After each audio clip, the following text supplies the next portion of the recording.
Hey guys, April here with the 2 top tips for this chicken skillet recipe. So for the chicken in the cast iron skillet, it's super important that you let it cook for the 4 minutes, for 3 to 4 minutes each side, because it really helps to not only cook the chicken, but it also helps to develop a ton of flavors. So in the instructions, please do not skip that step and don't be flipping the chicken breast here, there, and everywhere. Just let it cook. And then the other thing I wanted to make sure that you knew to do was to use pre-cooked rice. So either you have rice, maybe you have leftover from something else that you made, or sometimes I'll use the rice that's ready in the bag and you just nuke it. You just throw it in the microwave.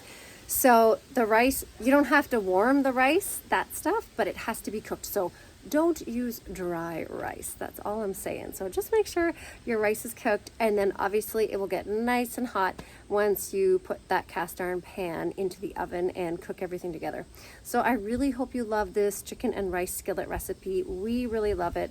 And it took a while to get it right, but after a few failed attempts, I think it's nailed down. And I hope you love this gluten-free recipe, and I hope your family loves it too.